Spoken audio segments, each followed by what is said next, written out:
Complex numbers, complex compound का हम क्या बताते हैं यहाँ पे nomenclature. So we have learn that the transition methods form a large number of complex compound. हमें पता है ट्रांजिशन मेथड्स जो होते हैं वो बहुत सारे क्या बनाते हैं आपका कॉम्प्लेक्स कंपाउंड्स बनाते हैं. In which the metal atoms are bounded a number of anion and neutral molecule. जिसमें कि वो मॉलिक्यूल किससे बाउंडेड होते हैं, न्यूट्रल आइटम से, न्यूट्रल मॉलिक्यूल से भी और आपका एनायन से भी. In the modern technology such compounds are called combination compound. और इसी को फिर मॉडर्न टेक्नोलॉजी में आपको क्या टर्मिनोलॉजी में आपको क्या बोल गया है, coordination compound. The compound The chemistry of coordination compound is an important and challenging area of modern organic chemistry. So ये आपका बेसिकली इनऑर्गेनिक चैप्टर है, ठीक है. तो ये बहुत इंपॉर्टेंट रोल प्ले करता है एज अ इनऑर्गेनिक केमिस्ट्री में. कैसे? New concepts of chemical bonding and molecular structure है provided insights of their functions. मतलब हमें पता चलता है यहाँ से कि इस स्ट्रक्चर जो हमें दे रखा है एज अ ट्रांजिशन एलिमेंट जो हमें दे रखे होते हैं उससे हमें उनका नया स्ट्रक्चर, उनका नॉमेनक्लेचर इससे पता चलता है coordination compounds. So chlorophyll, haemoglobin and nitrogen are coordinating compounds of the magnesium. या तो मैग्नीशियम के कोऑर्डिनेटिंग कंपाउंड्स लिए हुए हैं. मैग्नीशियम जनरली इनके साथ रिएक्ट करके कोऑर्डिनेशन कंपाउंड का फॉर्मेशन करता है. Industrial catalyst and analytical reagents involve the uses of coordination compound. Generally आपका इंडस्ट्रियल केमिस्ट्री में भी आपका इसका यूज किया जाता है क्योंकि आपको नए कंपाउंड्स का करना होता है, फॉर्मेशन करना होता है. अब जो आपका आता है डीबीटी मतलब वेनर्स थ्योरी ऑफ कोऑर्डिनेशन कंपाउंड. वेनर्स ने 1866 में स्विस साइंटिस्ट थे, केमिस्ट थे, जिन्होंने formulation of this about the structure of coordination compound. मतलब इन्होंने कोऑर्डिनेशन कंपाउंड के बारे में हमें सबसे पहले बताया था. He prepared and characterized a large number of coordination compounds and studied their physical and chemical behavior by simple experimental techniques. Warner produces the concept of primary valency and a secondary valency. Generally, इन्होंने ये इसलिए prepare की थी theory क्योंकि इन्होंने किसके बारे में स्टडी करनी थी, फिजिकल एंड केमिकल बिहेवियर के बारे में और कंपाउंड्स के बारे में स्टडी किया था. जिससे कि उन्हें क्या पता चला कि उन्होंने कॉन्सेप्ट भी करा है. कौन सा कॉन्सेप्ट भी करा है कि दो टाइप की वैलेंसी हो सकती है आपकी, एक तो प्राइमरी और एक सेकेंडरी वैलेंसी.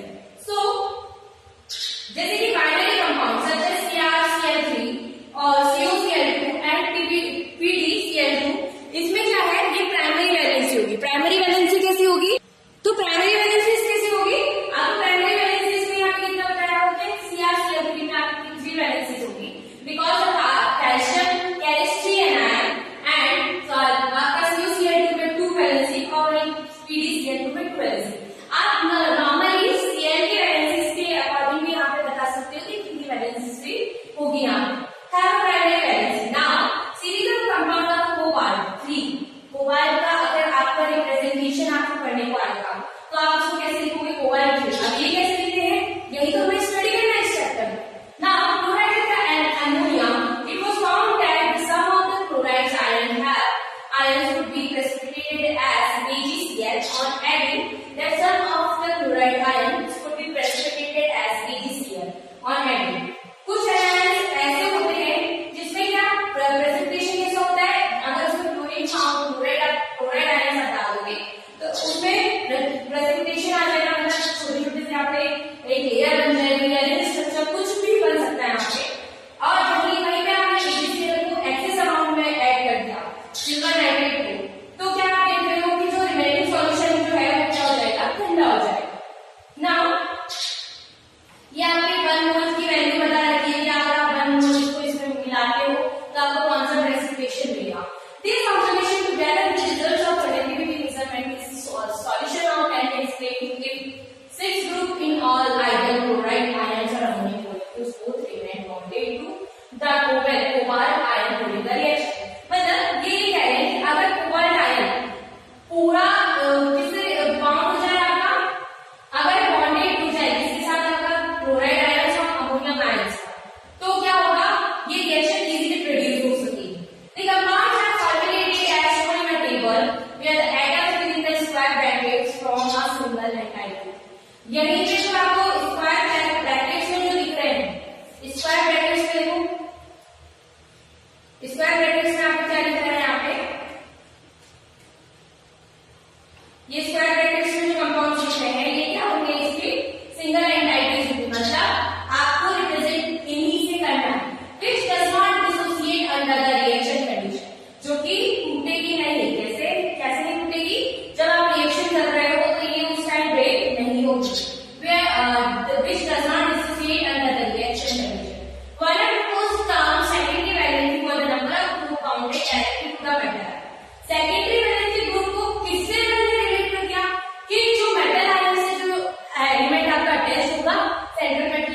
आप उनके ऊपर चार्जेस ना नहीं ला सकते।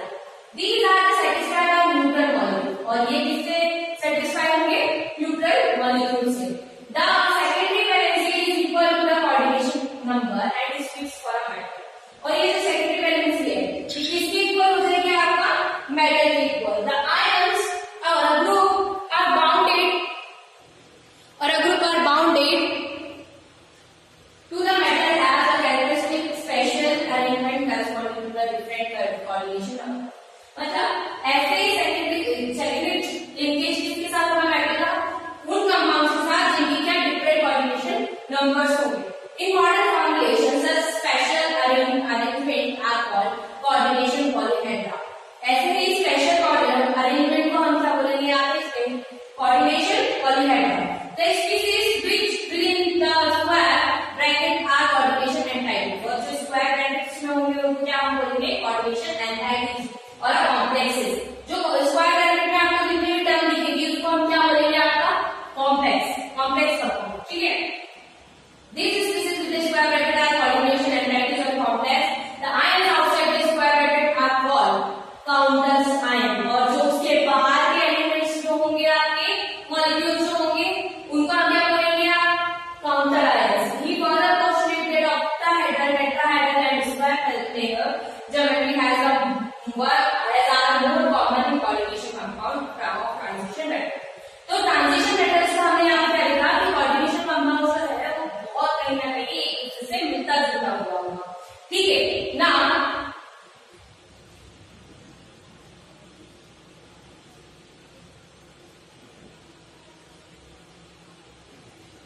Difference between double salt and a complex. Double salt और कॉम्प्लेक्स के बीच में डिफरेंस देख लेते हैं आपका।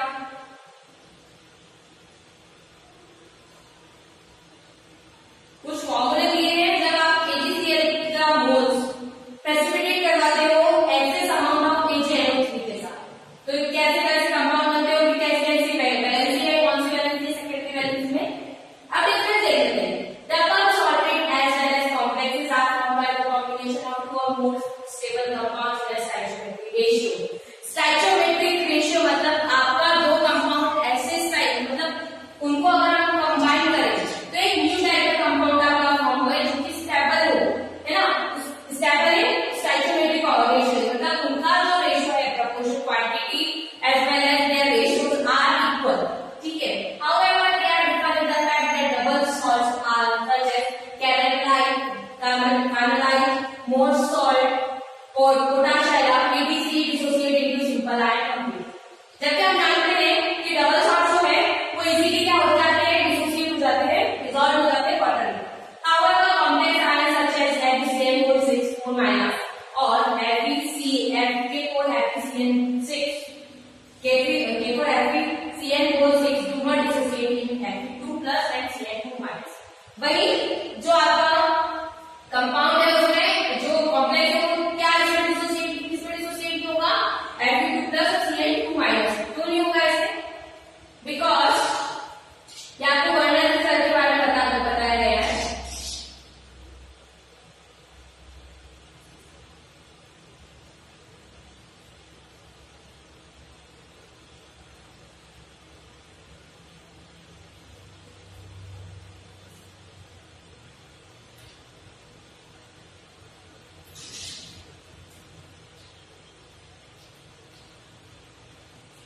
Definition of some important trends pertaining to the coordination compound। ऐसे कुछ definitions आपको यहाँ दी हुई है जिससे कि आप क्या बता सकते हो? coordination compound का नाम बता सकते हो।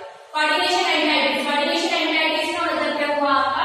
जो सेंट्रल मेटल एटम्स से जो बाउंडेड इलेक्ट्रॉन जो एलिमेंट्स होंगे, मॉलिक्यूल्स होंगे, आयंस होंगे, उनको हम क्या बोलेंगे? आपका coordination entities। जैसे कि CuCl3 NH3 इसका coordination entities क्या हो गया? आपका कोबाल, है ना? वैसे निकल में आपका Ni, इसमें निकल कोबाल्ट में क्या हो जाएगा? Ni। ठीक है। अदर एग्जांपल आपको बताया गया है ना। सेंट्रल मेटल एटम क्या होता है ना? coordination entities का एटम और ion to which a fix number of ions or groups are bounded in definite geometrical arrangement. जो कि प्रॉपर अरेंजमेंट में हुआ उसको क्या बोलेंगे? ना आपका सेंट्रल मेटल आयन और एटम। फॉर एग्जांपल जैसे सेंट्रल मेटल एटम क्या हो गया? इसमें आपका Ni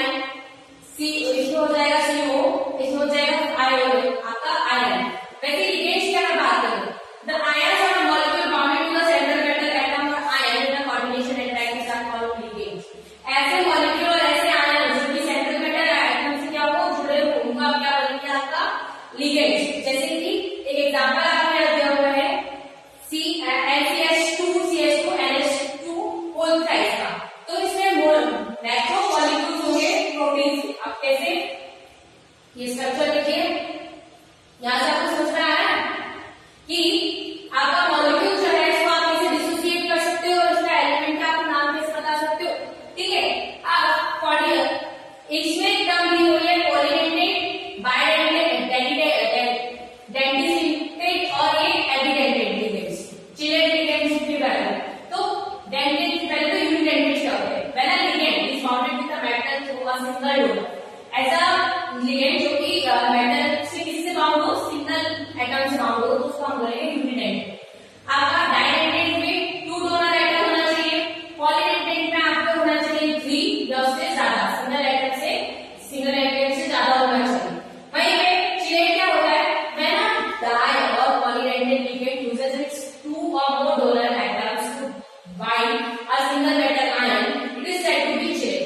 ऐसे पॉलीडेंटेट लिगेंड जो 2 और 2 से ज्यादा डोनर एटम्स क्या हो, बाइंड हो एक सिंगल मेटल एटम से, मेटल आयन के लिए, उसको हम क्या बोलेंगे, आपका chelate. The number of such ligating group are called denticity, और ऐसे ही ग्रुप में जहां लिगेंड्स प्रेजेंट होते हैं उसको हम क्या बोलेंगे, डेंटिसिटी, है ना। एबिडेंटेट लिगेंड क्या होता है, आपका ligands which are ligated through different atoms is called ambidentate ligand.